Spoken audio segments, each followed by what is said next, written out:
ওর যেন ফাঁসি হয়। ওর মতো জানোয়ারের বেঁচে থাকার কোনো অধিকার নেই।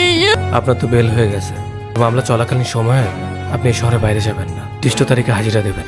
আমরা চেষ্টা করছি দ্রুত আপনার ওয়াইফের খুনিকে খুঁজে বের করার জন্য, আর নতুন করে জীবনটাকে সুন্দর করে সাজাবেন। আপনার জিনিসগুলো নিয়ে যাবেন।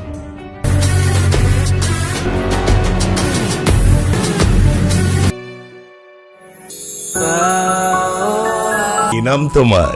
अंकल आर्यन, आर्यन शेख। তুমি মুসলিম? जी अंकल। কি জানে না তুমি খ্রিস্টান? Are you crazy?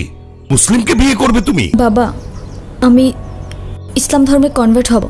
কি বললে? Please try to understand uncle, কেন ওর কোনো দোষ নেই। ও যাই করছে সেটা শুধুমাত্র আমায় ভালোবেসে।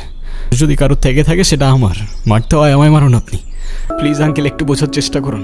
আপনার মেয়েকে কোনোদিন কষ্ট দিব না, আমি কথা দিচ্ছি আপনাকে। আমি আমার সবটা দিয়ে ওকে আগলে রাখবো। আউট। পুরনো অভ্যাস, কি করে ছেড়ে দিই বলো? সেই অভ্যাসগুলোর মধ্যে কি আমিও আছি? কোনো সন্দেহ আছে? সব কিছু ধরে রাখা ঠিক না, এতে কষ্ট বাড়ে। ধরে আর রাখতে পারলাম কই বলো? তুমি ঘুমাও, আমি তোমার মাথায় হাত বুলিয়ে দিই। চাইলেও এখন আর ঘুমাতে পারি না, কিছু প্রশ্ন সারাক্ষণ মাথার মধ্যে ঘুরতে থাকে। এই যন্ত্রণাগুলো আমি আর নিতে পারছি না জেনি। আমি পারলাম না তোমাকে আগলে রাখতে। তুমি তো আগলে রাখতে চেয়েছিলে, কিন্তু ওরা তো। আমাকে মাফ করে দাও। মাফ করে দাও মানে?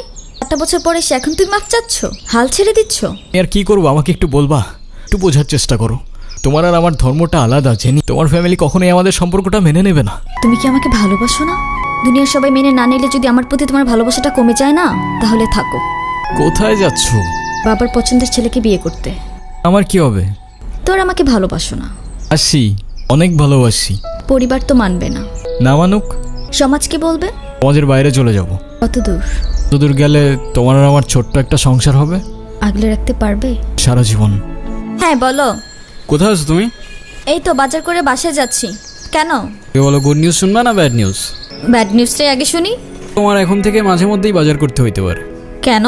কারণ গুড নিউজটা হচ্ছে নতুন চাকরিতে তোমার হাজবেন্ডের কাজের অনেক চাপ থাকবে এখন থেকে।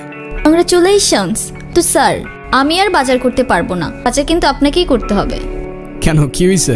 আরে ধুর, আবার তোমাকে বলে আর লাভ নেই, অনেক চেঞ্জ হয়ে গেছে। আমাদের বাড়িওয়ালার ছেলেটা জানি কেমন, তুমি বাসায় না থাকলে গেটে এসে নক করতে থাকে, দরজা খুললেই কেমন ফেল করে তাকিয়ে শুধু হাসে। রাস্তায় আমার ব্যাগ টেনে ধরেছিল, দেখলে কেমন যেন একটা ভয় লাগে। আপনারা কারা? বাসার ভিতরে কিভাবে ঢুকেছেন? অনি ভাই।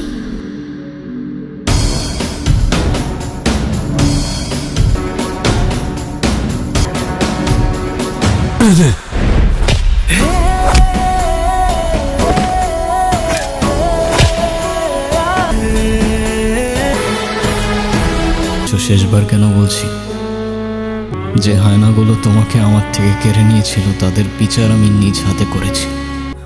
কিছুক্ষণের মধ্যেই আমায় নিতে আসবে। অন্যায়ের বিচার করতে গিয়ে যে আমি নিজেও তাদের কাতারে পড়ে গেছি। তো ফাঁসি হবে, তাই বললাম শেষবার। তবে ফাঁসির আগে যদি আমার শেষ ইচ্ছা জানতে চায়, আমি আবারও তোমাকেই দেখতে চাইব। আমি মিস করি।